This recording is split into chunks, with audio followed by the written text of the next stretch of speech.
ai tainane le whainga malo le whionga kovana ma ko lutena kovana le whongfitalai ma le whainga malo tuila manu pa ia mai al tai sama tu manua se ia pa ia le loto li intawilo ai manua malo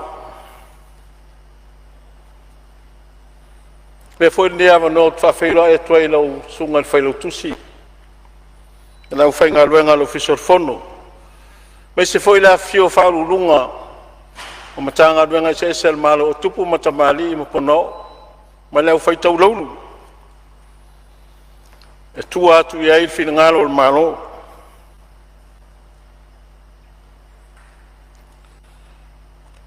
tau lunga la fata lofa la fa feilo ya tu lo tu malo pele fana tas ia wale fio material tamal fale a fio so li mal matua ya pata wave ia chainane une malao ngamali manule ua mal falang ful su foi no fa tama matua ya to ala matui fea mal malai au te fata alofa foi fa fonga mai o seu no pelo pea a wale fio fo muinal tu fia fio so ali mtama pa ala tailo la to lua no fo sa ya ai ma vai tongutu ai tainane tawaitu ma sa fa inga matua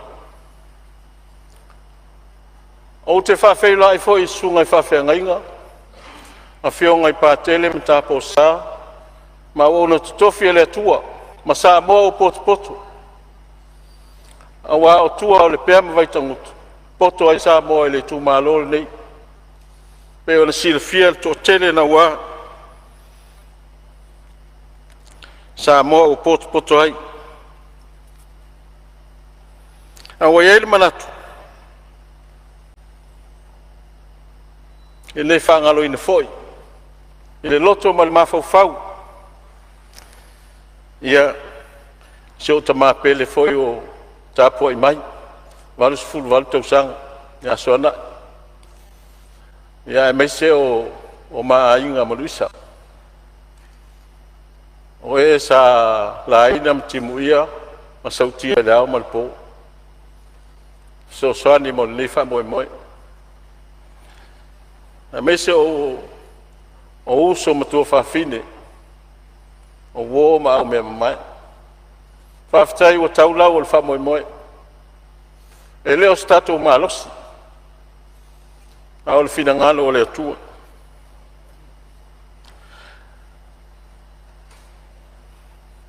ele manatu ola tapo i mai o tato tu malo se faz sa o fa le nga fulu Samoa wa so tato sao ya manuao ai fa moi to time to uta le nganga o le tua se vai o tangata au tele ya nga ya tu lafo se ma el pa nga ma Samoa na walan taro tu pe fanatinati pe afa ya sao la fa Samoa le mechi pati o iluma le fono al Palemene o le taua ia lau whalongo le ulua sa noanga le fionga al Palemene ina ua wheloa i minsta o kapeneta te ulua i teibi na umata ma o vava ai whai meilan sa noanga o tātou au ona le atua o tātou o mulumulu vai a le atunu o tātou tā vini le tunu. Na unofo le ma whapasene lan saunoang. E iwas fulim pasen. E toi titi ase lau pasen. O lo unau. Ina ia se lau pasene saunoang al Palemene. O manatua i pe atu saiba non finangalo. O tātou au na le tunu. O mulu vai le tunu Tavini le tunu. Mai tau tatu whamaoni. Ma tau le tua. O le atoanga le nā o le whingalo o Palemene pe atu sa bono le whingalo. E mapo ai mo ma popo le malo Samoa. Ma atu sa pe tau te whalongolongo i le tāua o le whiau tau muli mai. E tāi le tātou waa. Ma ngā i le tātou wholongo. Ai ma whai au le tātou whaangalo ina i e whai tau tāua le whionga le Palemene. Pe a whai mea tātou te loto i ai. E tu ul whina ngalo le atua. So o whionga le whangwhitalai. Sa au maua i tau whalau i loa, whanau no ta ingo le malo. Ina ia ti na e tūlanga maua lunga o le. Tūlanga i me tau whatoanga. Nta mau a ingo Samoa. O le mānei ai e lau whanolonga. A tele la fumoa la fua ma la fua ma le fatoanga. Ai ele tai mele mana obia to ta wo ni si ngalu fa vai tai. Tatu tomu fai ati na tatu ele. Au fionga fon fitalai. Ai asil sila ele. Ia o lo ia il fa la vela o fionga su malo lo sa no. Atu lava no le fionga ele. Min sta tupe. Ele aise nganga e whaalabe ele po sanga matango fie. Ia fionga tupia, ia mai se le fionga fai pule. Pau lava o le u tula i atu. No le sa folasia mataua. O lea e tātou talanoa ina le emergency budget. Ia, mulisi le fia el tātou maota. O le emergency budget po le paketi whaanatinati. E le o mai tātou Palemene. O tātou paketi o lo whaatanoa ina. Paketi masani lava. Sfulua masina tātou whainga malo. Ia, pe o vaenga ia e pia whaamalamalama tuai. Ma le whaaloalo lau fionga le whongwhetalai. Faftai sa no lo fionga le tamaitai minstau tupe ia o le tulang funa fi afsosoani atu le sui ono le luma nei le famamonga le fongfutalai ia o le SOE le ia e fa upuina mo fa lave tupu fa fo se ma mafatu le lo fa nga yo ia le malo le taimi nei fa ngata mai la solus fumaliva al paketi la vai o lo to sa no ia ia o le paketi e whaangata mai la stores fulu o iuni lua afe lua sifunu maleono. Whawau mai sa noa ngalo o fionga? Ia whawhatai le fionga i le tamaitai su Palemene. E le sa o tawanga i atu o tau fisili atu i le. Ia whai e le o sa o le mele o tau fisili atu i le lima sa lau sifunu afe le sa wha moe i tūlanga fo i o le mea o whaalau i loa fo i o mea tau whatuanga. Iau te lope sa o la ofisili pe se wa ole a fai o tulanga le o lo a pe se a o fata o to se li ma se la usfulu a fele pe ma na ia foi le fato sina ele o fai fato anga ile fa o wina le va nga na a fai ele o af ele o tulanga na le ta o sina to ia em fai foi fa sol mun mai ia la usili pe a fai ele o tal fe nga ia le sa o to fisili atu le va nga le o packet pe o le wa ave se li ma se la usfulu a fele sa fa moi foi le mo tulanga na ia awanga ia tu le fia fa fisili atu so fu malo ina ilona talo tupe la te vava ia tu le tu la fitu suliva fitu lima e pe o la fa tulanga mai polo keti o covid suliva e pe o le wa se la ulus fu la fe lima se la tala Au te vai ru peina sa wanga su lo sa noa e talu ai o tātou tūla whontu mau e le whatangaina o nā iloiloina vaenga te itasi o tātou tala tupe.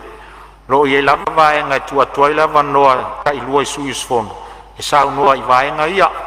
Ar tūlanga lava i o sau noanga. Ia e wha lautele ai sau noanga lautele o tātou tala tupe. Ma le nganga whaaloalo i sui maro lo sau noa. Taftai. Na o stai e foi lo finangalo. Na o se e atu le tūlanga le o mana onga o si o matu tu malo. O le sa wasiasi i matu tu malo i le i meo awan lau papa te lofo ia sisila iai wai ni se masani o na malanga atu ma o i whaunga le kolisi whawhaiwhea au i moa. Mutua mana o mia se ngā luenga e fia whaleia i le minsta o ngā whamalituranga leo mea o ngā luenga tele. Na ngā sapa ua i le sita avale ina, manu ai fo i tangata. A ola uwa ai ia i le awana lau papa leo. Wale o toe maalosi tele mo le tūranga leo saunga le mua ia o leo wia la vai tele o aso e nai pa tele ma tapo sa.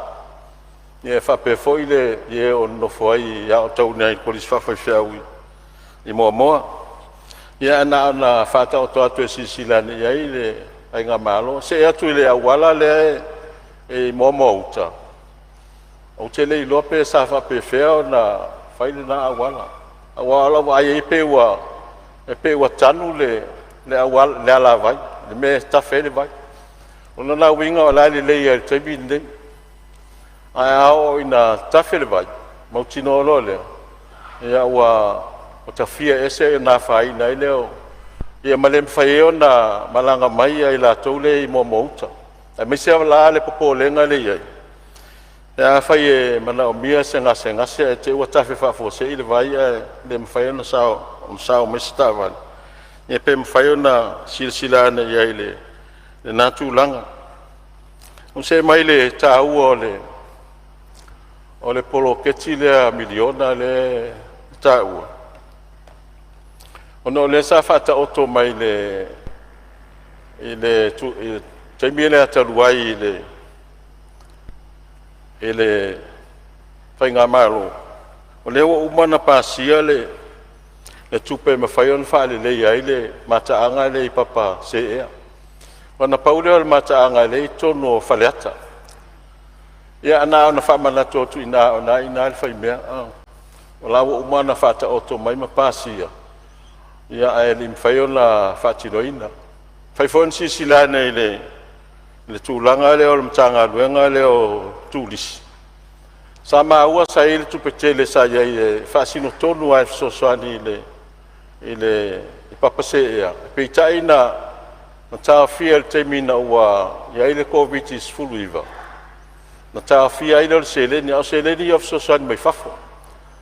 E na ona fia whamanatua ne se sila ne la po iai pēr seleni na iai papase ea i le pēr. Ia, pe mwhai ona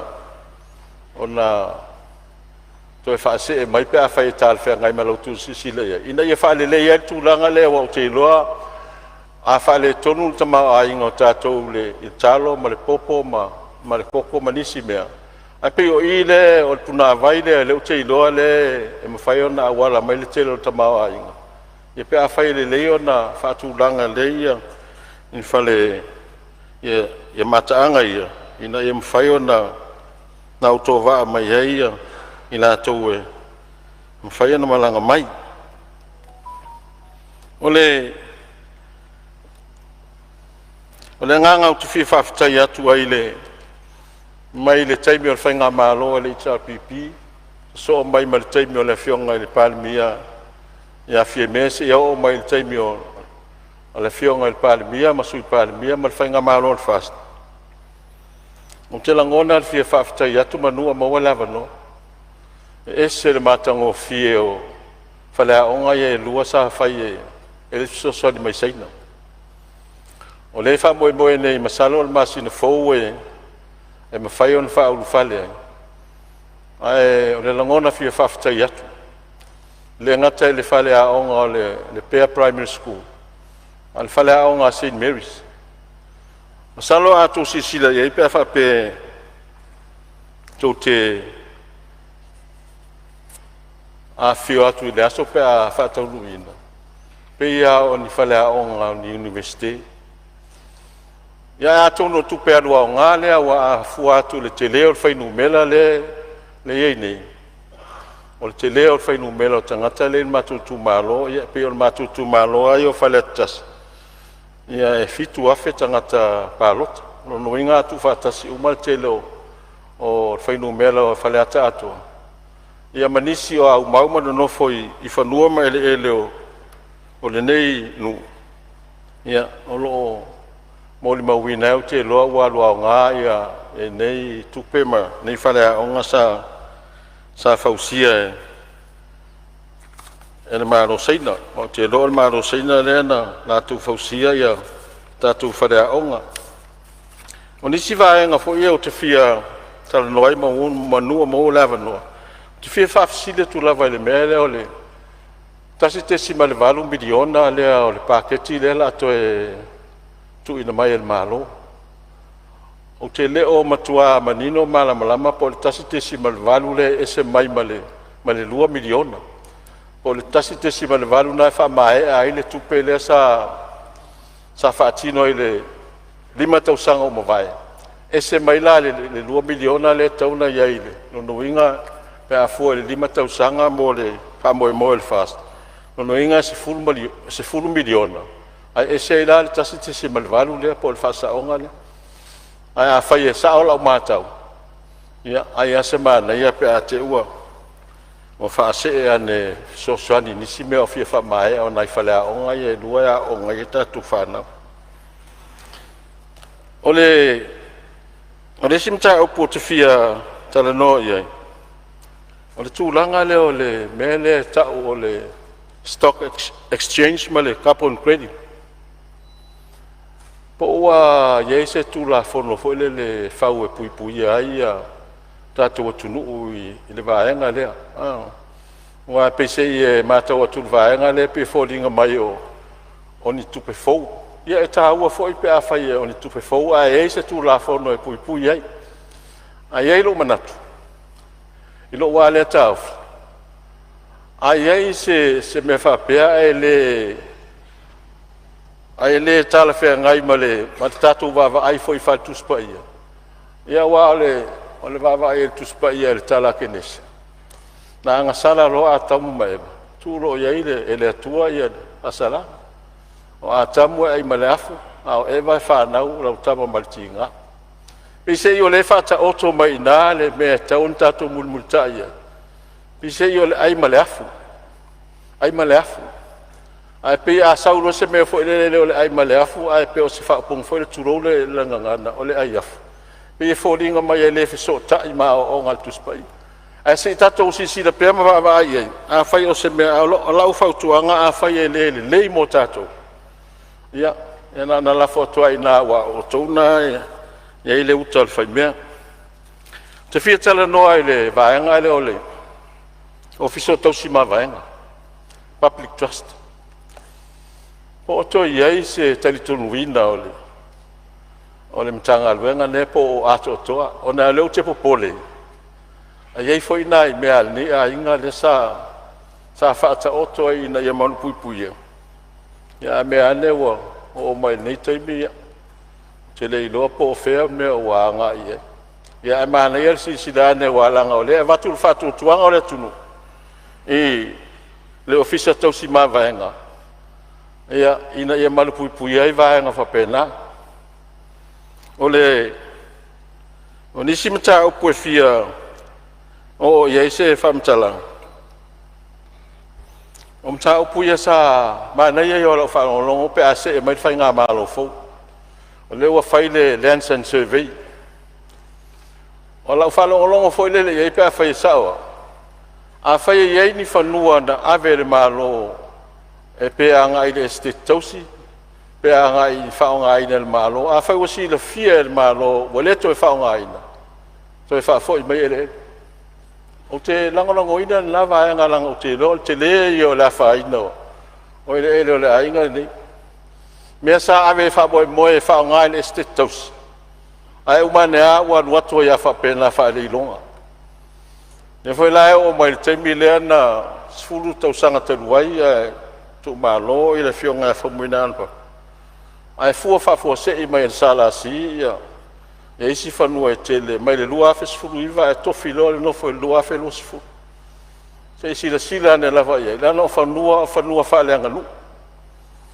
pe faapefea ona faatino se mea faapena ae le foi la e o loo iai nei le matou talosaga i luma o le komisi o me tau fanua mai le se toe ase ai ae manatu foʻi lele faaleo tupea foʻi lele a faafogafoga mai le minista e o le mtanga luenga me sili lo to fa se tu fatas a tonu la fa fa ngofia e o fo le mtanga luenga o swa vai male u lenga swa vai e tau fa no a fo tu langa o le tele yo puna vai le fa nga ta tu nu e ta mafa puna vai e fa nga ina e le le ainga ai o ba full tau sang yo fa tau ana wa po a feto ngeni lisio o nei fanua fa ngai ai murmuriane ai ele me silio na mali e me ole nofo o aule fa ele tau siela inga pule fanu male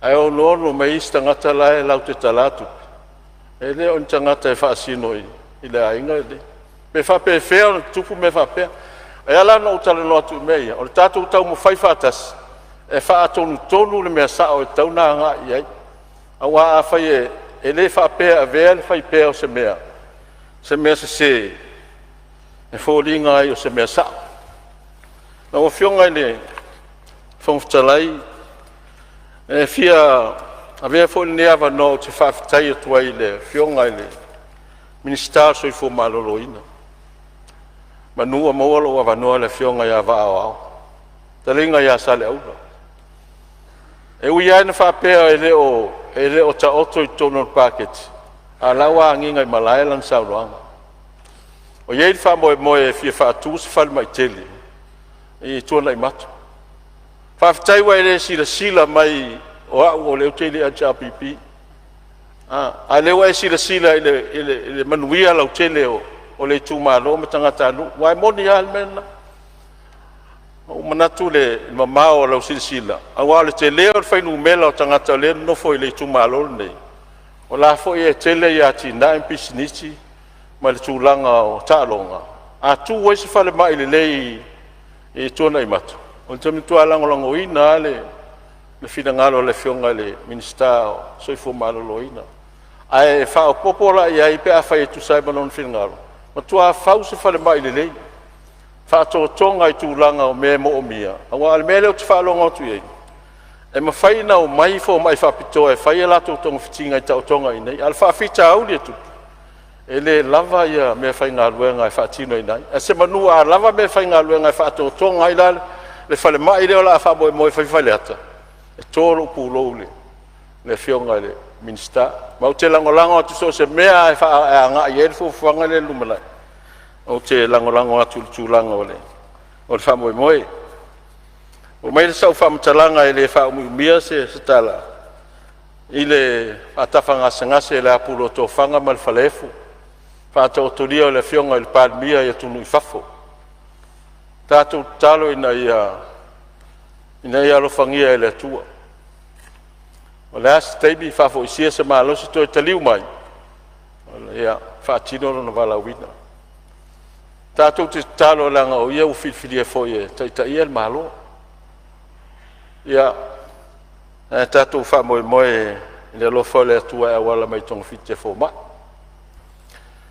anga se fa talanga i me sa ta wa isi suie o le mele o le social media o le upu monia ma la auto tinonga a pe ne o file mule tunu pe ana fa pe ele anga i pe le mele a wa le tato mai nei tato fafsanga e fainga tal tato vata puia o tino toto ma ano na to te afio mai na o tato le ainga tas tato vata puia ma tato va fe aloloa e lango atu le meto tu fina ngaloa ai auto silsila ne se auto silsila ne ele social media pe mata ye se wala wa u tolu to sang talua a o famasina no tinga ai nai fo se me fa pena ele la titi e o famalia se to lo me se fa na wa ave lunga wa o tawaso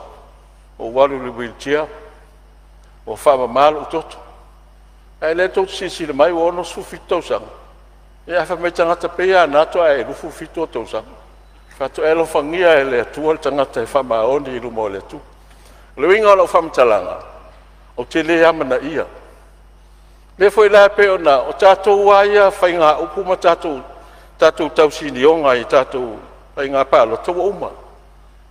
Tātou te lefi toi fia te pai tua. Ia aua le misia laso e mai a le mele whapeo o au o tangata whaimiti. Ai mai mau pēna whape malama tangata tuspa ia. Awa o le miti e o sefa le whai o le lama le masina ma fitu o sfurmatas. Na whaito a sfurfitu tau sanga Iosefa. Na whaila e nofo i kanana. Ele iai ma se to o lua o nauso. La e ora molontina. Ai fatu a tau nuu le miti Iosefa e kupito. O se lau tolu sfur tau sanga o lontama. Whaita i to o lua o nauso. Mana na whanau. Ia alana mo whatau nuu e kupito. Na ifo e kupito. Na wharao a e ifo ia Iosefa. Nala no whamanatu o tua le mele. Le anga pe to e whawhangu mai eia. Ni mea fo ele pe e tupu ele tatu whesesia. Ai a whapela ave le miti e tau nuu ele umalima tau sanga pe tau nuu ele tau sanga. Le mea na e pule le atua ia. Le anga ele o se valo anga wala no whai atu whapele tala le. Ne i te ua tau pea mai. Ai e se mea o te le fia fia. Ia whapena o le fia fia o tino toto ma anu tulou. Tulou ala ngana. E o al palmia. Le foi e leo a fio, mai le fio nga saon whapito. Ia e se ale me leo te tua ia ui ai. I tātou tali tonunga ma le saolo tonga o le tangata ele me manatuai. E le avea la ia i tu lau o sola. Tātou teo mai i le Palemene. Tau sisi le mai o le mātou te e atu i mea o matou te whina ngaloai. Mau teo mai atu watu le lango. Ma avatu le mātou whautua. A whaila matou te le whina ngaloai. Ia pule hauto. E o aile komiti Fonotaga vai. O whalongolongo tua whapeo. O le la taita e ial whaste o whaetou i ai. O te le iharu whatase vai se matou Fonotaga vai. O te musu e langa ele a ia mo i liwa va. O te musu e so sofa se mea ele au mai e ina. A o te nau ina ia mawhaio na o va ai e Fonotaga vai. A wai whaingo o fio na turi tangata pe aile whamaona. Nanga ele mawhai on tātou whaasasa oa se mea pēr whai ele whamaoni tanga. Aia mailong tō whātuatuanga ia te aulawa ele Fonotaga vai. Whai ngō whia no tui le sel tangata pēr whai ele whamaoni. Ina ia tau lau o whamoe moe. O le 2 miliona e manui ai tangata uma. Ia e manatu e telefonisi mea fia talanoa. Ia tonu se talanoa i mea taitasi e peona. Au mai foi whautuanga le tamaitai Palemene. Au te moli atu whaftai lau o fionga le tamaitai Palemene. O levan tā mafuta. Ma fisoso ni foi le tamuwhainga o nisi foi o ntanga luenga le victim support. No uloa i nā o e te lelo uloto. Ia mai whengata foi o te talitonu lava e whaftai wa e mai foi si whautuanga. Ia wai moni apo te talitonu lava foi. O lea lava lea tamai o le tangata o mai nei. Pea lato a to e tawa o ngale ang fataita. Wala utala le sa fa tu le sa fa ipuli. O le tele o nei motus. Pea o le wa o to alu to ya o. Ai mo mori la fa fatai la o fionga ile. Ile fon fatalai. Pa malo le on sa. O te loa o el tau po. La ngale te fa la ngolango le lua i po o malo. Malanga o e o le fea nga Samoa. E toa atu i aile le au peau whawhita uli. Le hao ina luka le mtangi ma soua. E whamoe tau taile po launga Samoa e Fonotaga le Palemene. Alfangia le tu e moso finangalo. A wā le fono le Palemene Samoa. Tārusia le whatawhanga singaso le Palemene. Pamanuia le tu e fionga i sui Palemene. Ministar kapeneta, ministar langolanga. Pamanuia fo i le tu e uina. Mai le mātou teitai. Ia o le toe utaia le o tātou mota. Ia upo atu spa ia o le awa ia mātou e whaafu o lo ali soifua.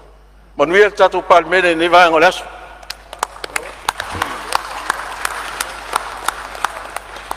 Ua longo i pulotu le mapuata i. Ua longo i longo a, ua longo whaavatutu i fo il maota le saunoanga mātango fia la o fionga. Whamalor tā pena o tini pāo leu tō tū sol saunoanga mātango fie. Whaftai foi ti mai le tū tau tala le lei. Lo tū mau pēa lau whāsoa whā leo staulanga le tala le lei. sa e galue e le tele o tausaga ia ua faafoga maua foʻi le itumālo fale atatasi tusa o le saunoaga ma lou sao o le tala o le tupe faamanuia le atua i tofiga ua se e ai lauafioga o lou ua tatala atu pea le avanoa mo se isi sui e saunoa e tusa o le tatou tala o le tupe.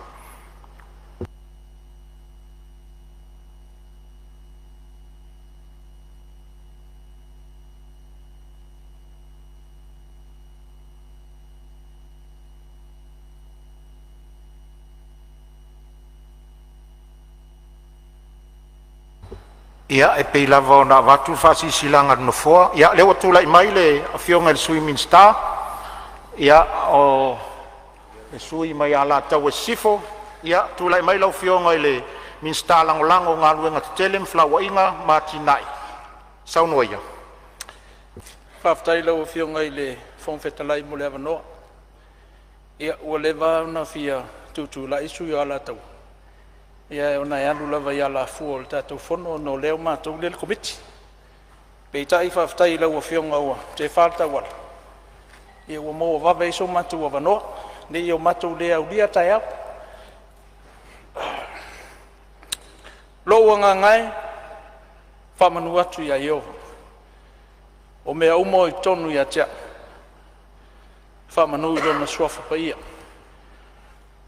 lou agagae faamanu atu i le alii aua foʻi neʻi galo se me tasi o ana mea alofa o lē faamalōlōina o maʻi uma lava o lē malia ai lou loto i mea lelei uma lava o lē faafouina lou tauleʻaleʻa faapei o le aetu o lagona na o le faisalamu e na te faafetai ai le silisili ese o le atua ona o lona agalelei faifai pea ma le faasoa mai pea o le soifua ma so matou ola lagona foʻi na o le sui o sifono a lataua e manatu e mai lava le taimi sa le uluaʻi vaaia o le matalalā o le alofa o le atua i lenei aso ina ua faamatiʻe mai le lā i atu mauga lanu lauava o Samoa seʻia o lava ina ua toe goto atu le lā i tafatafailagi i lenei aso a o loo tatou faalogoina pea le paʻi mai o le agaga paia o le atua e faatonu folau ai finagalo ma o tatou faamoemoega faapea lea se tala a lataua faatalofa atu i lau afeoga le fogafetalai lau afeoga i le sui fogafetalai o le motofono o Samoa e o ina lee o nofo ia le nofoa le afeoga i le Palemene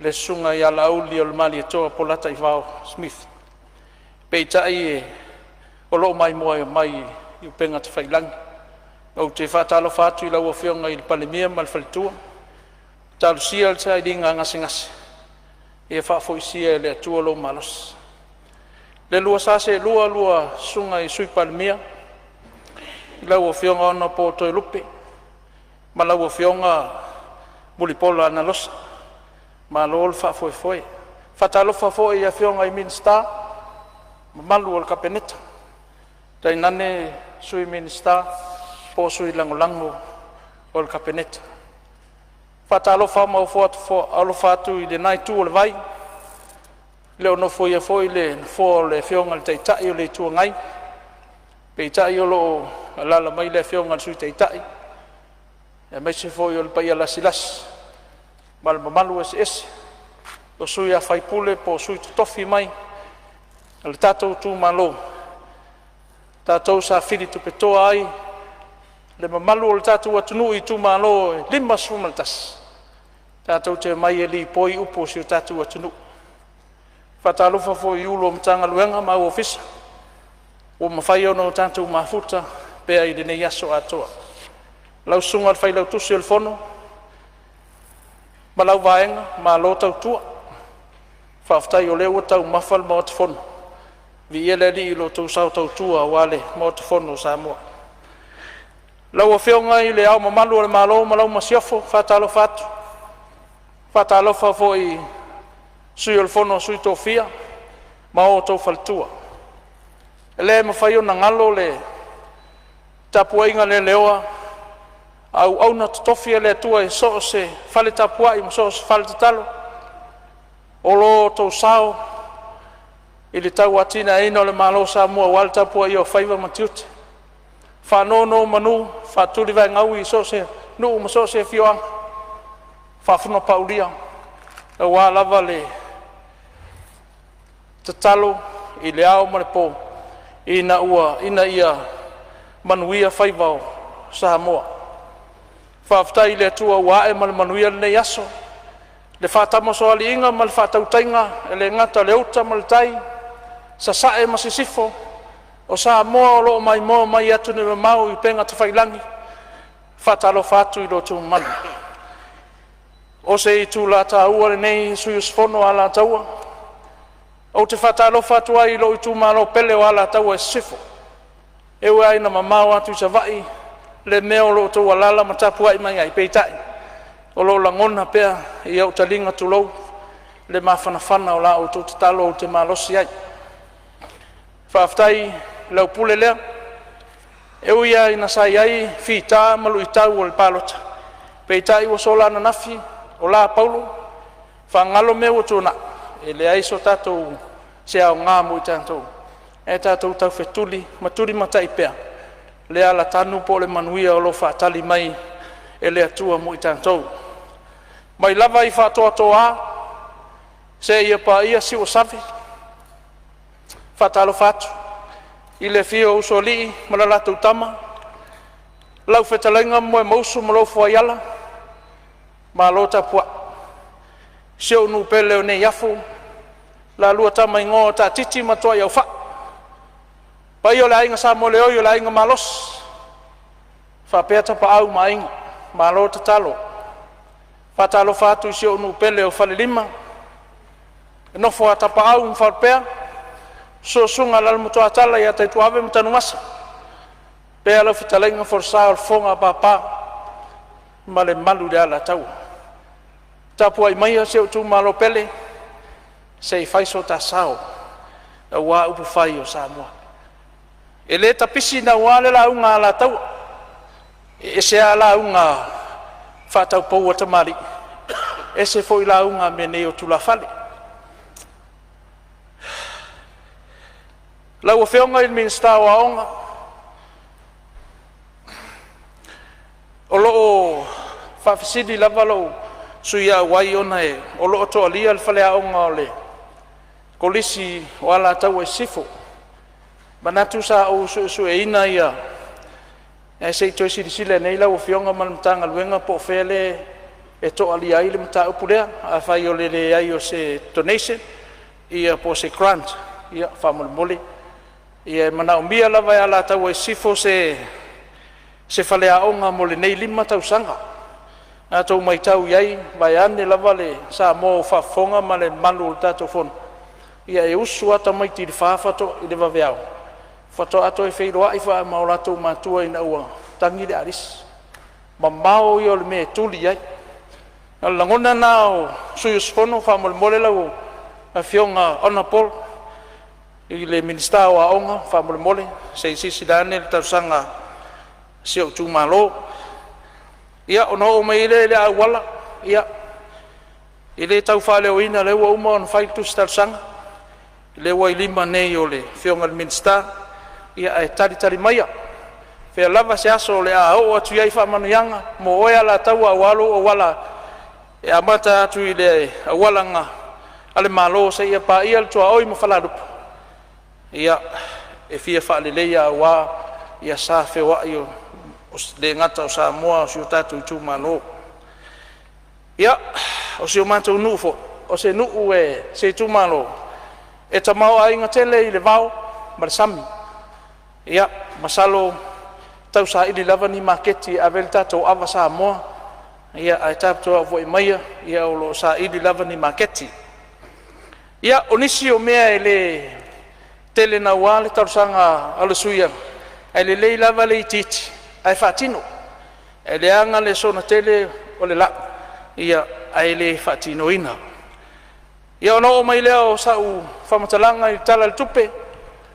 ia faafetai i lau feoga o le minista e maise o le matagaluega i le lufilufi lima lelei le tamaoaiga faasoa o si o tatou atunuu e le gata ina manuia faalapotopotoga auō lava le faasoa inuu ia ma pisinisi a laiti o lona uiga o le tamaoaiga lenei o le faasoa lenei tausaga lua lua lima lua ono lona uiga e o'o lava i tagata uma pei lava ona iai le sini autū o te fiao mai ai le palakalafa mulimuli o lenei tala o le tupe e mō manuia o tagata anu uma sa tai alaina i futia ua sola ina ia faamauaa ai le aso faamausali ai se lumanaʻi mo atae ao viia le alii faafetai mo le tala le tupe matou le sa lua lelei vai aso sa iliili ma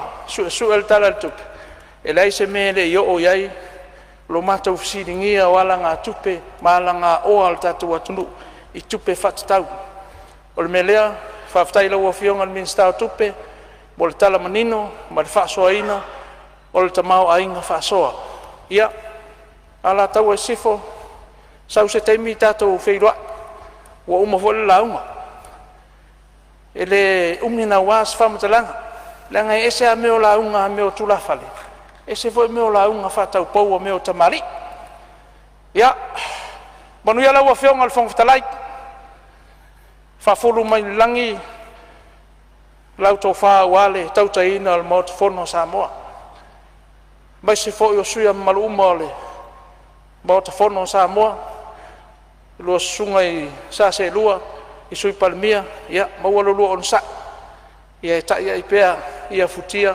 ma fitā o le galuega atou afioga i minista ia tala pea le faitoʻa mo matou le a matou atu ia alofagia foʻi Samoa o loo maimoa mai tafaefia o le kelope ia oo atu le alofa o le atua ia te otouma e le mafai ona galo le tapuaiga na ioʻuaiga pele i so seitu o le lalolagi Samoa niusila ausitalia amelika tutuila ma so seitu o le kelope fe lava le mea o e maua mai ai lou leo faatauvaa faafetai lou sao o lau tatalo o lau tapuaiga ua e manui ai faiva o taituave ia a lataua ia o se sao puʻupuʻu na le tau faipule ia e fou fo le faipule ia e puʻupuʻu foʻi lana lauga manuia le afiafi manuia foʻi ulu o matagaluega uma mafai ona tatou faatasi ne afiafi ia manuia lenei fonousu o Samoa o Iesu amene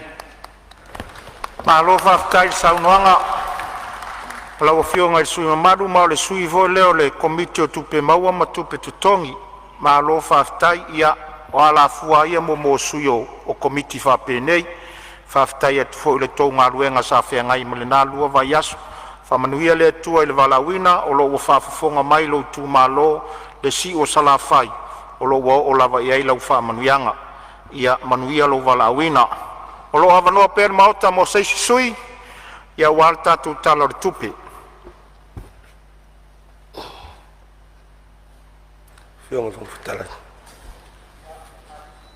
ia e maitau atu lea ua tutulaʻi mai le fioga i le minista lagolago o le tagaluega o faatoʻaga faiga faiva ia o le sui mo palau litolu se o saʻi lava le sui komisina o le sui o le matagaluega leoleo seʻi maeʻa ia palau litolu tu atu leo le avanoa faafetai lou fioga i le fogafetalai ae le faia se tautalaga ma molimoli foi tasā o lenei tumālō e muamua ona ou faatulou i le paia o le maota i le fio lau fioga i le fogafetalai afio le lua sa te seʻelua i sui Palemene e uina le o nofo ia le nofoa o tavita ia ae ofo alofa atu i lau fioga i le alii Palemene ma lou sea ma le atunuu ia aua sa ili ngā tonga fiti o ngase i New Zealand. Ia fio le mamalu i minsta o le kapeneta. Fio foi lau fionga le sui fongfitalai. Taina le foi minsta lango. Ia, le paia le nai tu o le vai. Le fio lau fionga i le taitai ma le sui taitai o le tuangai. Ia, mai se foi eu ne tatou le fatas. Ma le fionga le sau fapitu. Ia e mātou te whatulou atu. E la fio mai o sui mamalu uma o le Palemene. Ua mawhai ona o tātou poto. Ia awa le fono usu o le Samoa. Whamalole ava papale. Whamalole o na sa. E le o se mea whaingofia le ne yasu. Ia au sao tātou tu i le atua. Ia e fōha i mai le malosi o le tino ma le mawhauwhau. Ia lea ua tātou waulia mai le nei tū la fiaf.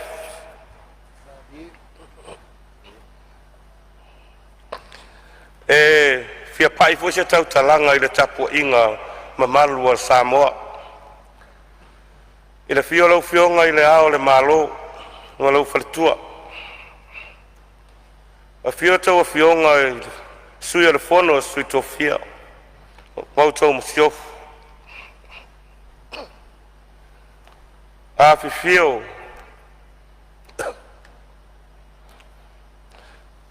tai o e kālesia ke usiano ai mai se foi rau whainga ruanga tofia le tua o lo whawhale le malu iso se tafa o Samoa ma atunu umamau e whaano no manu a wa Samoa malona atunu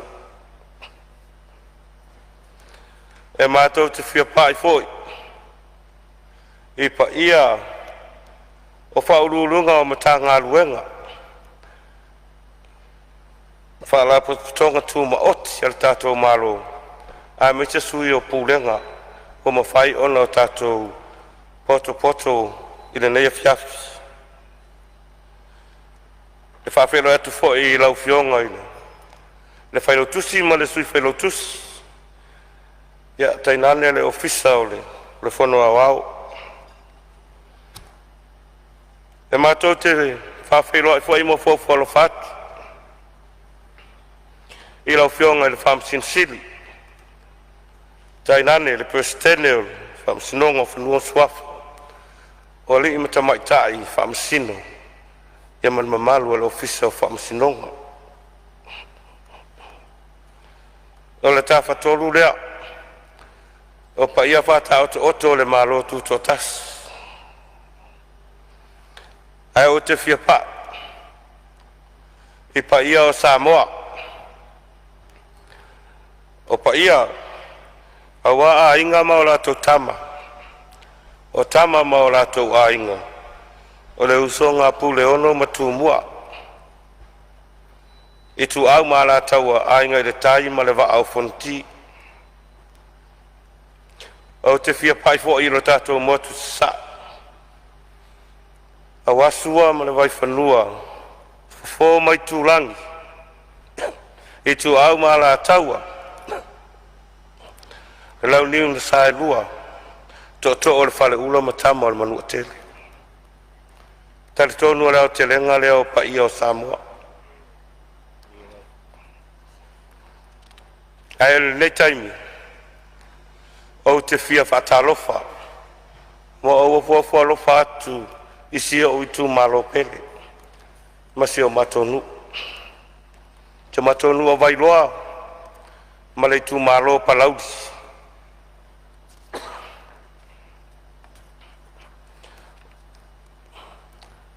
O le nei, ua tāpena la au tau au na sau tau tusi au iai. E moli se sao o le tātou tū malo. Ia awa le tala whatau au tū o le tupe. Lua o lua lima le lua o lua ono. O lo whapea o na wholasia luma o le lala ua fono o le Palemene o Samoa. O pe ia, awa le a fia o fasina male alo ali. tainane le fofonga o salilo mai ava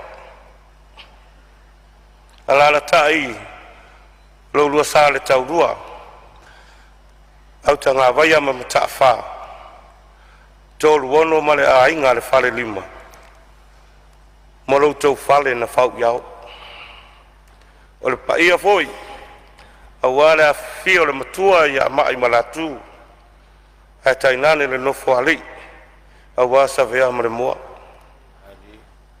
paia foi o le tu malo awala fio fasina masali lo maiava le leva ya oe sa fale de tawa ma upu ya oe palauli na poto oe o le pule talofa lava ua maea ona faile sao o le tatou tu malo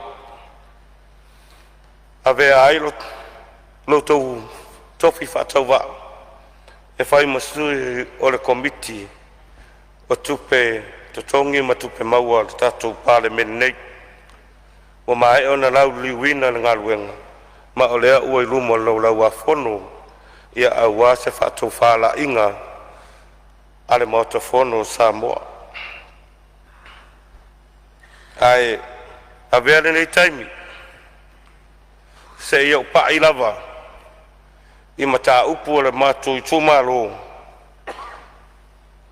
ia ona fai leo se faamatalaga i le tusai foʻi mani vaega sa mafai ona oto mai i sa iliga o le talo le tupe o loo i luma o le laulau afono na vaega muamua lau fioga le fogotalai e le o pomala e ua fia foʻi ia tatou mafutaga o taugagi mai lava lenei tumalo i lona vai na vai taumafa o loo faapea ona iai ia le vai o loo sapalai mai i vailoa o loo faapea ona taumamafa ai palauli ma faasaleleaga seʻi tau le faatausiʻusiʻu ua puʻapuʻa ua tausaga le auaunaga lenei taitonu foʻi o mai le taimi lenei o loo fai a le galuega a le matonuʻi vailoa e leoleo le vai lenei faamalumaluga lenā ma o upu na sa feagai ai le tatou malo ia faapea foʻi ma le nuu nei o lea ua toe talosaga mai le itumālō ia o le naʻu ai luma o le tatou faiga mālō nei lau feoga le minista lau feoga le sui palemia le minista o galuega tela o le tatou mālō o le talosaga lenā palausi tuuina atu i au ao o le nuu lenei o matou i vailoa e leʻi leva nei ina iai timuga ia sa toʻulu sa poloka ai foʻi lauala e mafua lea e iai le vai le itusisifu o le malumalu e fakasa ua pa seʻi tulou le mamalu o le mota o le vai lenei i aso la i maua toʻiina pe faatasi faalua le sefulu tausaga o le tafe lea o le vai lenei i suiga o le tau ma tulaga ua iai le maaleale o le tiosiomaga ua iai taimi lenei o le vai lenei ua satia faalua faatolu le tausaga o taimi uma foʻi ala e tetele ai tafega o le vai lenei e poloka ai le auala o lea o loo luma o le mota o le faafeagaiga o le e fakasā i vailoa e umi ala se taimi seʻia maui ia le vai ona fatoʻa mafai lea ona toe feoaʻi sotaʻi ia latou foʻi o femalaga aʻi ona ua le mafai ona laasia e taʻavale le auala o le tausaga lenei tumālō e tuuina atu i lau fioga i le minista o galuega tele po lau fioga i le sui palemia seʻi silasila lo tatou mālō ini awala e mawhai ai ona tapu ele lei le angai mai o le vai mayuta na ia mawhai ona taitai le vai i le tūlanga e le mawhai ai ona sa tia whapea le ula tele le malo le si foi tūlanga a o ina te tele ma paso o le vai le nei ia tūlau ale ngutu ma le afi o le palapala uma ma le ele e o mai mayuta e ngoto uma i tai le ngatai whale o le nuu nei mai se foi palau tūlanga ia e whaifo ia la matia ai ia le ngatai whale o le nuu nei puna oa o loo iai ia e whapea fo ia tau mafa o le ngatai whale ua tele fo i le ngatai whale o le nei tū malo o loo iai se vau o loo whapea ona o lai e ile talitonunga e mafua mai ona ua mamafa tele le palapala le o loo a mai e le vai nei ma ona o le vai ua paso e wha umi la se wha matalanga ai la matia ai le mauaina le tū malo o tau mafa nei e tua iai ia le tū malo ma ona tangata o le si tūlanga e tai au tutusa lava ma le tūlanga le sa au ta ua mua o tūlanga ia i ni mātou taringalu lau fionga le sui Palemene whamaruru watu o le nei ae latu ia o e tarsanga le ona o taringalu ona ua fia ia ele o le nuu nei ia malolosi ia vaitaimi o malolosi o tawhenga ia maunga fo i le sami tūlanga le nai e mana mia ai ia le fesosoani ia le tātou malo ia ono o tūlanga whapea nei o le tātou tala le tupe mai tauina ma le toto ai teimi o iloilonga o le whatalanoanga le tātou komiti ma matanga luenga ma whaala putonga tuma oti o le tātou malo mai moana watula o whaftai i la whionga le minsta o tupe mai se foi le matanga luenga i le whionga le tamaitai pulisiri ia mausoa tau mo le tapena ina i se taimi pu'u o le nei galuega tele ua mawhai ona folasia i luma o le maota i se taimi pu'u sa whapea ona manaʻomia ai fua i tulaga fa'afa'alavelave fa'afose'i le state of emergency lea o lo'o manaʻomia i lalo le tulafono fa'amālo le galulue fa'amālo foi le ona sa'i fa'amālo le lava papale e le tele se ia se ni manatu ona o lea ua uma ona velo aso fo'i totonu o le ripoti ai ona i manatu sa fa'apea o mea tāua lava i le fa'aogāina o tupe a le tatou malo faiga fa'avae ae o faiga fa'avae fo'i e tatau ona fa'afaigofie na sui mai lesi taimi e fua i tulaga ua o'o i ai le manaʻomia e momoli lau fa'afetai i le matagaluega o leoleo i le tulaga o lo'o i ai le mataʻituina o fua'ala'au fa'asāina ia ae maise fo'i le aisa e le o toe po le silafia fo'i o le mota nei ma le tatou atunuu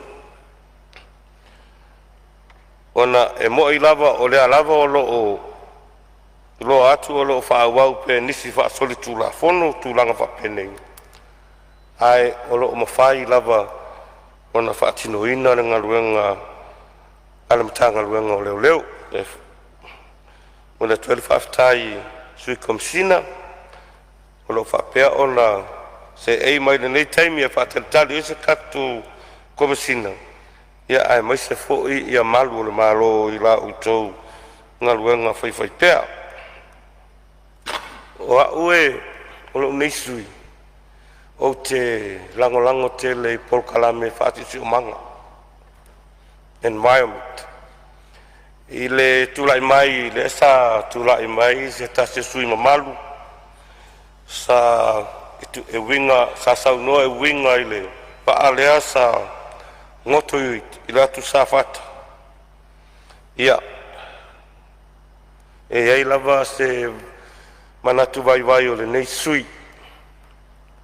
Pea whapea tarwhea ngai. O leo te talitonu, o leo olo o ia ile tatu whala putonga fo ile le suenga whasai nis. Olo o vava alua malam tanga luenga malavaenga whainga whai malam tanga luenga o whatoanga whainga whai. Tato uiolo ngā lue mana ususu e New Zealand. Ai o lau tu o lalo atu ile i pa ia o matanga luenga nei o lo o ngafa male ngā luenga o lo whapea nei o na iei sa ili ilinga ia tainane fo ina mata i tuwina o na e lua wahenga leo titirkilo ia i ile i le whawhitau li lea o le wahenga mua mua o le si o manga o le ngatai whale o whale ngainga o le wahenga lo na lua o le saunga le mu o tau mafa o lo whapea o na mau ai le ngatai whale ia ona sau e lo le tua mai tūlanga ia peita sau noa ia i le whionga le sui whaipule o sa whatalua ta mau a inga o le tūmalo o le whonga tau mafa o le tūmalo a sa utalo sanga i luma o nei mao te whono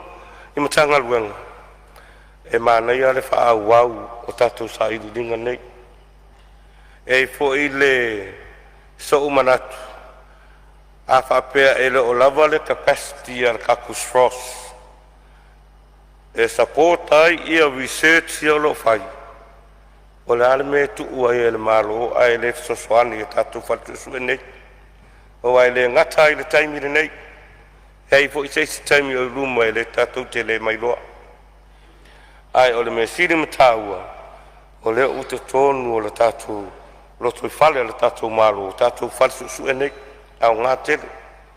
Le sa tātou whapea na o mua tau mawhai mawhai le ai, le ua o ai tūlanga ua mawhai ona whaase e ai au o nanga le tātou whalisu e nei.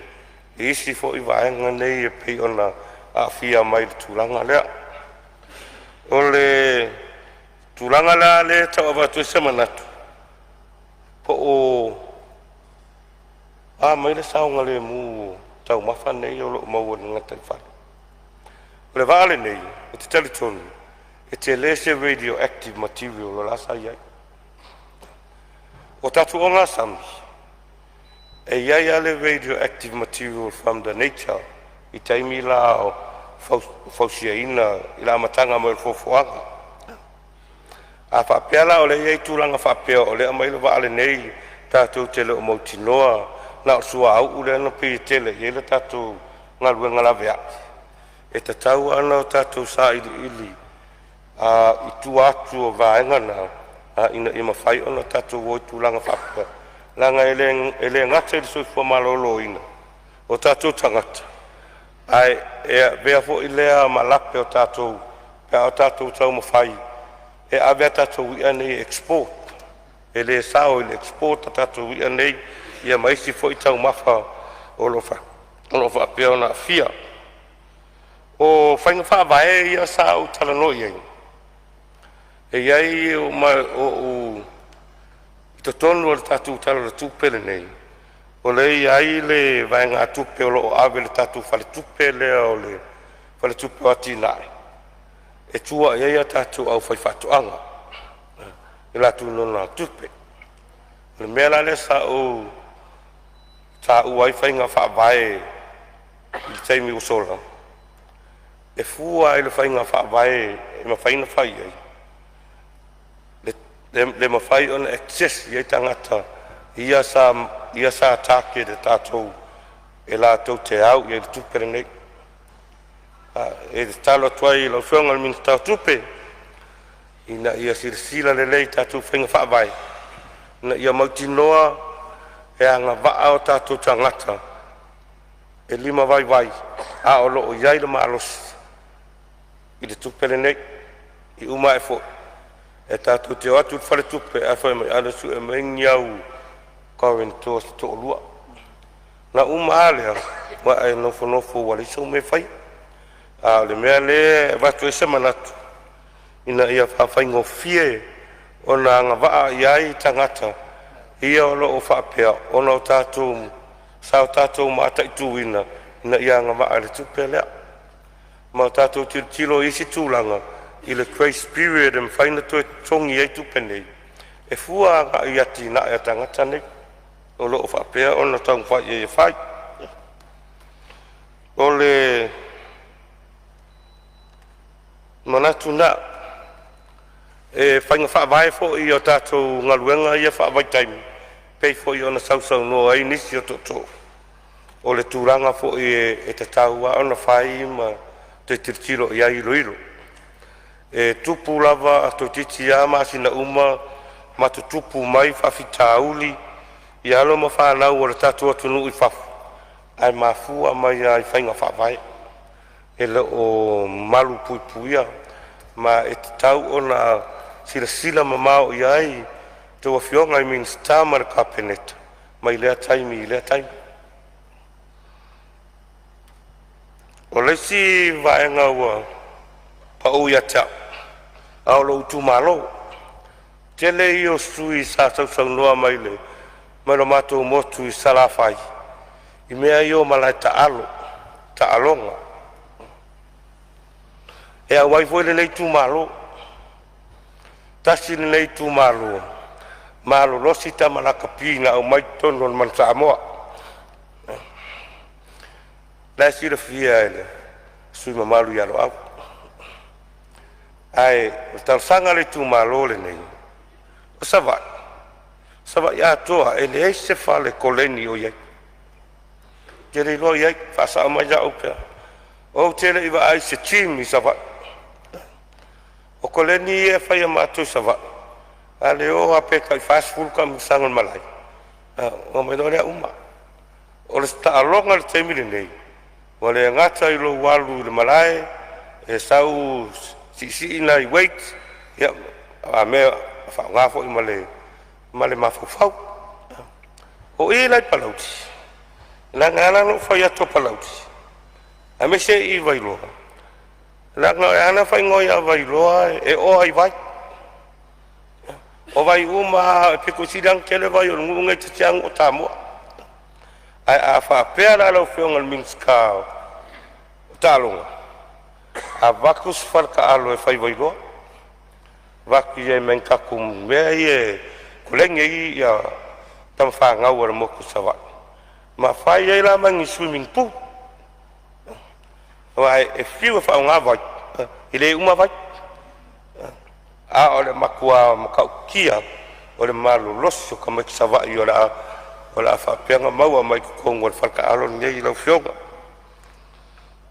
ia ole tulanga e afo nei ia o onga ole por kalame lea o tatu ai ne vai tau o tele ana fa nga tv tele fa nga internet o tele ona a fia tatu i fa fitau li o fa ma tanki fiva o fa ma ye le pis en fa no fo ya tatu fa nau fa tu ua mai e le mfai ona o le aonga fa nga lo leo o mo penga te failan e so ta ia onga ma la tu fa nau ai o le me pito sili na fa le tonu o le connectivity o le me ne o savai e tele vaeng o savai e le o au ia la o na ngale nei a o lai o lo fa pe o na la ia ia le mamalu le motu salafai o la ia ma fa na o lo a onga e a fia foi por kalame fa pene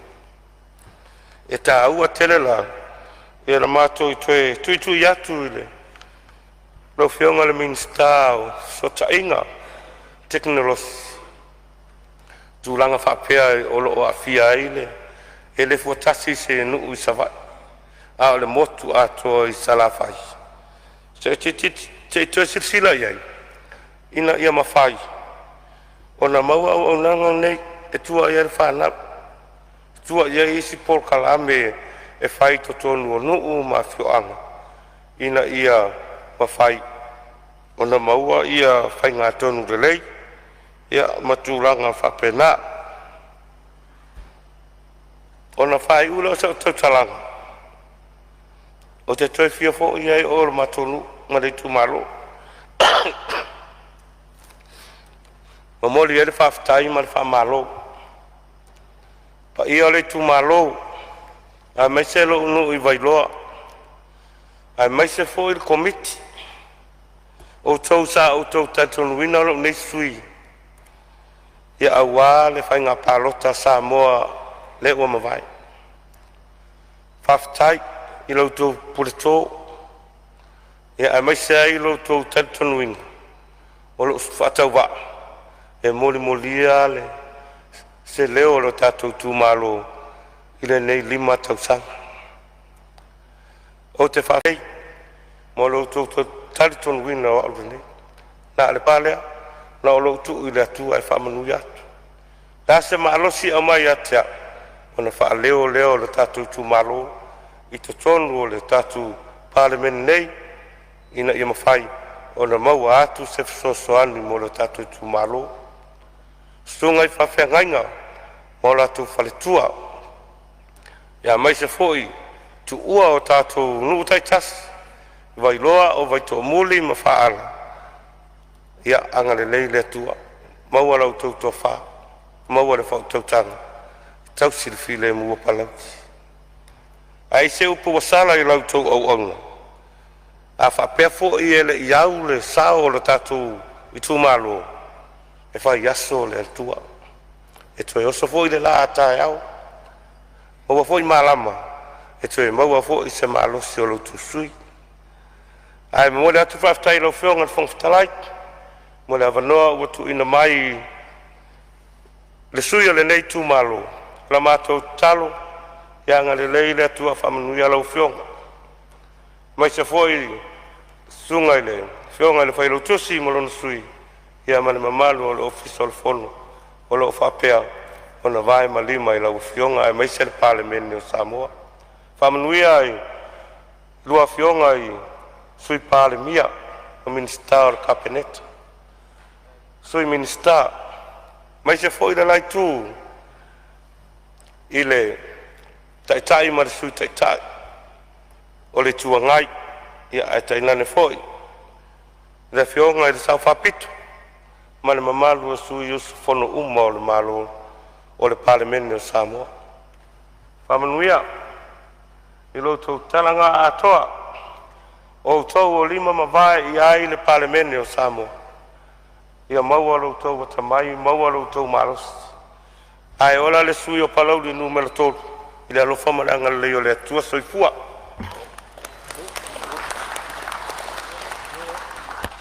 Whaftai palau li tolu li sao noa. Lau fiongan minsta lang on tanga luenga whatoanga mwhai ngā whaiva.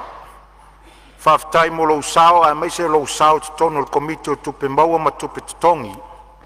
Ia tu mau pēr whaunga le li i lau walauina. O ia saa whamanuia tu ai pēr le tu malo e tu sol whiriwhiria o ele no fō le tu malo. Malo whaftai ia ma o le lona lua i leo sui al komiti le nei o tupe maua ma tupe tutongi. Ia ua tatala pele avano e sisi sui e fia sao noa. Ia o lea ua mai tau watu ua fōu mai le sao whaasari le anga 5. Ia lea fionga i le minsta langolango le tanga luenga o le Palemia ma le kapeneta. Ia sao noa ia manuia le sao noa. Ia tūla i fōu i le ava ma le whaaloalo. Soli tūna i fōu i le paia i tupu mai e o le maotanei.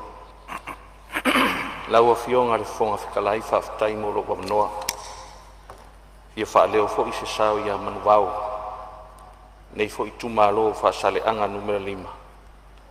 Ia ua fo se tala le tupe wali poi le maotanei. Au te manatu o le nei afi o le atiu tala loa ia le lupe na whaolo. Ua o lea watuta inu mana ia le seunga. Whamaina seu i atu ti ao tupu mali seu. awa e whaingata au pa ia Samoa o le atu nutofu, o le au mamala. O le au te whawhitai ai, wa e manu le whatama soali inga. Le tō whana sa ili a inga o tupu ma a inga o ee, na sa ili a inga o nofo ma a inga o papa. Ai a inga ta whaiwha. Le whautautanga fo i le whitalainga o le upenga launga tu mua mapure. I langa sa ili ngā malo, lea ua mafua ai le so. Le fono uso a Samoa i le pae inga lona se furu ma le walu. Talu ona avea le malo tuto atasi, sau wha inga o malo uma o le lalolanga. O lea la ua tuai nei le whai la, ma ua atoa tino le tama na lafi le ana. Ua atoa foi tupe o le taulafonga, awa o lea ua no foia olo olo. Ua save olo olo foi le seunga. Awa o lea ua atoa poula unga o le maota o Samoa. O te whātulo watu i le maota nei, i tua o le pea ma vaitangutu. Le toa inga o le whautu ngā tangi a Samoa, e whātulo watu ai, i le tapua inga a le au mamalu o le malo, ma le masiofu. E whātulo fo i le tapua inga o le sui o le fono sui tōwhia mō lātou whaletua. Whawheiloa e tu foi i le mai moa tapua i mai i laua fionga i le Palemene. Lau susunga le la auli o le mali atoa. A fio laua fionga le fonga fetalai. Laua fionga le sui fonga fetalai. A fio a fionga i sui Palemene. Ai maise le maave o le kapeneta. A fio laua fionga le taitai o le tua ngai malou au waa. Me se fo i laua fionga le sao whapito, ma le nā fo i tū o le malu. A fio laua fionga le whamsino sili, whapea le mamalu o le whamsinonga Samoa, le nā i tū o le whataua inga le malo. A lala tai, whaurulunga o mtanga luenga taitasi o le malo, whapea sui o tātou malo whaaloalongia mai whafu. A se tapua inga fo i le nofo atoo, i au whainga ruenga totofia le atua, lea ua poto e tasi le aso. O te whātulo watu fo i le tapua i ngā whafofonga Samoa, e afua mai le ele le ufitia, se ia pā ia le siku o sa la whai. Pa ia lava lea ua tama ma ainga ma tama, e usonga tu mua mapule, i tu au ma la taua ainga le tai ma le vaa o Fonoti. O te whātulo watu fo i le motu i sasae, i le whainga maloa tutu ila manua, le a fio lau a fionga le kovana sili ma le lukena tovana. A fio lau a fionga le pesitene o le senate, a fio lau a fionga le fonga fitalai ma le mauto sui, a fio lau a fionga le whamsino sili ma le mamalu o le whamsinonga tutu ila manu. O le pa ia lava lea wasua ma le vai whanua, fofo mai tūlangi, sa ole masale a mua ma le lau niu na sae lua. A fio whātui o le motu, whapea tō o matamo le manua tele, ma le la au nā motas. O te manatu, o pa ia nā, sa ma whaingā o Samoa wau au. Mai lava le matai saua se ia pa ia ngalenga, o lea wata o to foi au se ia mai le moana. A wā tata foi maunga o sa la whai. E pei ona sa afi ai le mali atoa, ua ta o tonga o se ia sa. Ia ta o to ia la le na a whaoi, ai se i seu le na aloa, a wā lewa to apua o fia i loa. E pei o le whaiwa nai tua masanga. Ai tātou te whawhetaia le atua silisili ese, i le nei tae au manino ma le tae au tutoa. Lewa tātou lau lua whisila whai ai i le maota nei. Whai mai o le maota e malu lau tau ai le tō whai a inga ma tapa au. A o se upenga la unga foi a tū mua mapule. Whai mai le whai salamo. Lo ua ngā ngai. Ia wha manu atu ia Iova. A ua foi nei ngalo se me tasio ana me alofa. A ua le aso le nei ua whai Iova. tātou te fia ma oli ai. Ina wa tau lau o re whamoe. Fo i lali bi inga i lea tua. Ai whatafa tō whai sili anga o na ngase lea, ave whaftu ngoto i so vai. Ono manatu lea, se i o wawheani, i si o i tu malo e pele i le loto, whasale anga numera 5. I la o tō pule tō, lea o mwhai ai o na usau whai le no fōa o le tato i tu malo, i le sau whai ngā Samoa. Le tapua inga fōi, i whawhia inga fōi mo lātou whale tua. O lo no manu matala whauto, ma whaita talo, a wale manuia o si o tātou i tu malo. O tau pa ia mamalu e whaepa, e tua whasanga mau, e li lipi fo i matialo longa. A wā manu o malo, wha malo le whaita talo. O te wha tu loa tu fo i le pa ia o le ainga sātuala, malo wā fusuanga. Susu i inga o le maupu, a fio alo wā fusuanga mlau susunga sua. Lala tai foi mlai ulu na tua fitalai. Male ai malai male nofo aluma. Male mamalu ya san mulianga. Whawhelo ai tu foi se unu o asana. Ila fio la o fionga matafeo male ai ngasa matafeo. Mtua ya lua msalpatu. Male fitalai ngai ala tua vau. Whawhelo ai tu foi se o fio anga upopua. E fio le ai ngasa tuala le maupu. Ia e mai se foi. Lala tai le mamalu, no foi tu ai ngā pule se li mali toa. Ia male mamalu, ia sari mulianga. Pa ia ngā si o ta tu malo. Mai lava i fungale se unga se pa ia fungale mtofa. Ai whangfua ia so uno fuanga ma ngalo so uleo i so whatau waa. Ai se whaleo lo anganga whaftai tele. Leo tau whaia ea lea. Ua mwhai ai ona ona tasi le kutia male umele. I la o tautou whawhatupu sa tuala a inga mtapa au. E ale no fua toa i tula toa ma le au fuile loa. Le o tangalo atusi lo tau au. A vea au. E momolia le tau wha ma le whautanga. A wau ku whai o malo. O la o tau pule lea. Ua tau ua tapani o malieo. Ua malie le whaaloana. Ai tapua i maia, o le a manuia whaiva lo o tau au auna. E ala i lo tau tapua inga. Te whamalulu atu fōi pe a whai e sala le ngana. Ia sala i a wala, a wai poto le tau tai. Ai se le ika. Lau fionga le whongfitalai. O le a tau whai atu, se sao i a manu vau le nei fōi tu malo. Whasale anga numera 5 e tusa. Tala whapopo wai manei a mea. E mua no whaftai i le ulo keki mileonga. Ua manuia i si o tu malo i tele o vaenga. Ua le ngata o whale a onga o toi whale leia ia e le ngata foi lea i o maota tapuai. Ia tele foi o maota malaua si o tu malo. Ia ua whaale lei ona le lei mamatango fio nei prokeki. Ia ai le ngata foi lea i o nai matua foi sulu mai. Ia ua ia pili o nai whanau, ai mai se pili o le universite. O na umtau pulo na lua lau fionga Fonotaga, tau ala atu le ministao ngā luenga tele. Te manatu ele o pōmala a o tula i mai le whaipule foi o le a fionga i avu i tupe ua. Ta oto wa i le luas furu tausanga taruai.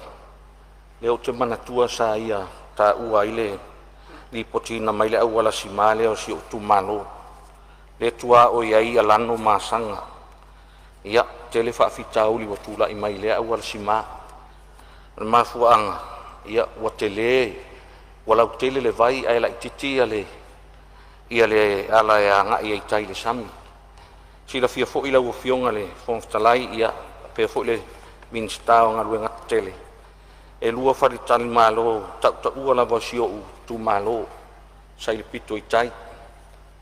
Ia tele na tumu I palalangi ona o le pae ma le senga o le ngongi ia pangalia ia o to tasi le fale tani malo ona o fale anga inga mai o le vai nei me la le o te manatua lava sa tarsanga mai fo I le launga fa tau pou fo I le fionga ia pesta vai fo I tausanga o mawai ia le awala siman nei o le sia unta upu lau fionga le minsta ngaluenga tele o le awara simale o ngā tonu o si o nuu fo I o lano ia ele o poumalai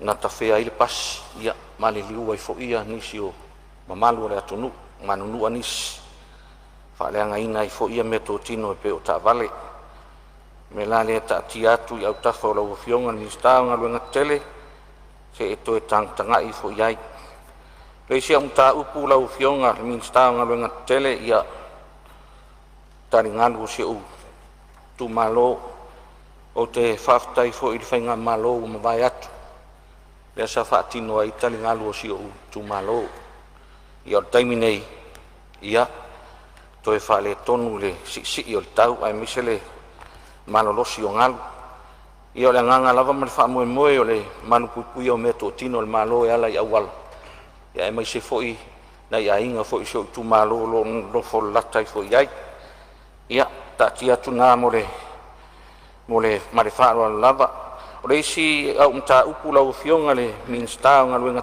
tele ia ai lava mare fa no noa e wala nga lue si tu malo malanga mai fa sale anga numela tasi tu lo lava le upu to ia tia se ia pa ia fa sale anga fa le leima matango fie ia wala nga lue ia pangalia ia fale tonu lava wala nga lue si tu malo tele ia tangata fo iso tu malo fia no fo yuta ia an me otupu ia fale tonu lava wala nga lue ia ola ta pun muli au fionga le mista nga lue nga tele le opo mala el fa la velen tu la mai sai pipi ia le na afia I fo ile awala le malo le o te mana tua na ruatu le asi singa le malo ia mahu ai uto lau fanua o si o nuo lano na pei o le malai wa alele le taimi o le wha la ven nei